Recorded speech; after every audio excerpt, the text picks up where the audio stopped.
Hello दोस्तों, नमस्कार। आपका स्वागत है हमारे यूट्यूब चैनल में। दोस्तों, यूपी ट्रिपल एस सी की तरफ से राजकीय दुग्ध पर्यवेक्षक का जो इंटरव्यू है वो शेड्यूल हो चुका है। उसकी डेट्स भी आ गई हैं और शॉर्ट लिस्ट भी कर लिया है। तो फाइनल जो शॉर्ट लिस्टिंग कट ऑफ है वो भी जारी कर दिया है यूपी ट्रिपल एस सी ने। तो आप नोटिस जाके उसके वेबसाइट से भी डाउनलोड कर सकते हैं, या आप हमारे टेलीग्राम चैनल पर भी जाके डाउनलोड कर सकते हैं, वहाँ भी आपको मिल जाएगा। तो दोस्तों, अभी जो शॉर्ट लिस्ट की बात की जा रही है, उसका जो कट ऑफ गया है मैं उसको दिखाऊंगा आपको कि नोटिस में कितना कट ऑफ गया है, उस पर बात करेंगे। दूसरा, 723 अभ्यर्थियों को बुलाया गया है, वो अहर पाए गए हैं अभ्यर्थी जो है इंटरव्यू देने के लिए। तो टोटल आप जानते हैं कि 62 पदों पर वैकेंसी है और डायरेक्ट इंटरव्यू बेस्ड वैकेंसी है ये।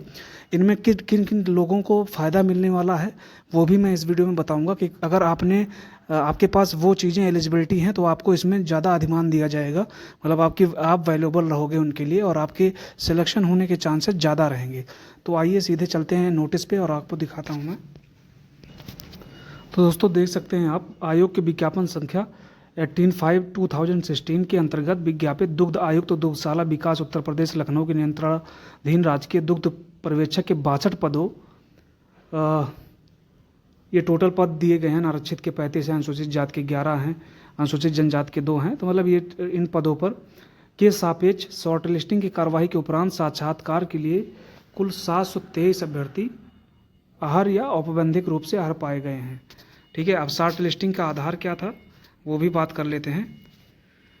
तो अनिवार्य अर्हता में से कम कम इंटरमीडिएट परीक्षा अवश्य उत्तीर्ण की हो या भारतीय कृषि अनुसंधान परिषद का भारतीय दुग्धशाला डिप्लोमा अवश्य रखता हो। अगर इनमें से कोई है तो आपको शॉर्टलिस्ट किया गया है। दुग्ध सहकारी समितियों के कार्य का अगर अनुभव है तो वो बहुत ही बेटर है, वो ज़रूर आपके इसमें सहयोग करेगा। तीसरा, उपयुक्त पद के लिए अन्य बातों से समान होने पर ऐसे अभ्यर्थी को अधिमान दिया जाएगा।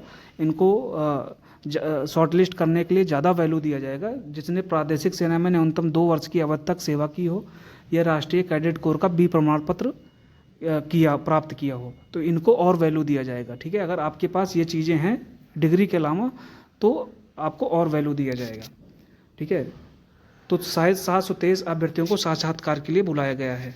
अब नीचे बात करें तो जो कट ऑफ का परसेंटेज लिया गया है, ये वर्टिकल आरक्षण की बात की जा रही है। तो अनारक्षित के लिए 69.1%, अनुसूचित जाति के लिए 69.1%, अनुसूचित जनजाति के लिए उपलब्ध समस्त जितने अभ्यर्थी उपलब्ध थे सबको बुलाया गया है। अन्य पिछड़ा वर्ग के लिए 69.1%। ठीक है, अब क्षैतिज आरक्षण की बात करें, हॉरिजॉन्टल रिजर्वेशन की, तो सारी महिलाओं को बुलाया गया है। भूतपूर्व सैनिक में जितने लोगों ने फॉर्म डाला था सबको बुलाया गया है। स्वतंत्रता संग्राम सेनानी के आश्रित जितने भी पड़े थे फॉर्म सबको बुलाया गया है। विकलांगजन में जिन्होंने फॉर्म डाला था सबको बुलाया गया है। ठीक है, अब जो 723 अभ्यर्थी बुलाए गए हैं उनको जो है उत्तर प्रदेश अधीनस्थ सेवा चयन आयोग पिकअप भवन तृतीय तल विभूति खंड गोमती नगर लखनऊ स्थित कार्यालय में निम्नवत आयोजित किया जाना निर्धारित है। 18 को 45 अभ्यर्थियों को बुलाया जाएगा फर्स्ट पाली में, और सेकंड पाली में 45 अभ्यर्थियों को बुलाया जाएगा। टोटल 90 अभ्यर्थियों को जो है बुलाया जाएगा 18 को। तो 18 से लेके और 26 नवंबर तक 90 अभ्यर्थियों को फर्स्ट पाली और सेकंड पाली में बुलाया जाएगा। मतलब फर्स्ट पाली में 45 और सेकंड पाली में 45।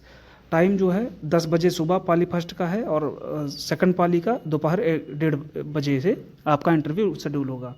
तो 18 से लेके लगातार 18, 19, 20, 21, 22, 23, 24, 25, 26 तक बुलाया जाएगा।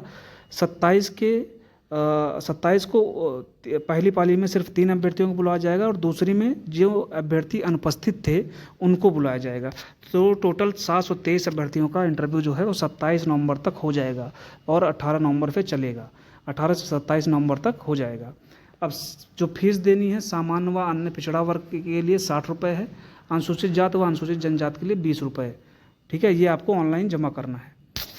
ठीक, और साक्षात्कार पत्र जो आपका इंटरव्यू लेटर है वो आप जाके इस वेबसाइट पे UP-SSC-Government.in से डायरेक्ट आप download interview letters direct recruitment पे जाके डाउनलोड कर सकते हैं। ठीक है, उसके बाद आपको शुल्क जमा करना है डाउनलोड करते के टाइम पे।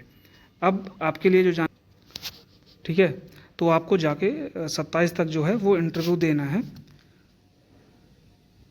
ठीक, और यही आपकी डेट है, 18 से लेके और 27 के बीच में आपका इंटरव्यू रहेगा, और आपको शेड्यूल के अनुसार ही चलना है और इंटरव्यू जाके देना है। तो आप लोग जाइए, और कुछ भी डाउट है तो आप कमेंट बॉक्स में कमेंट कीजिए। Thank you.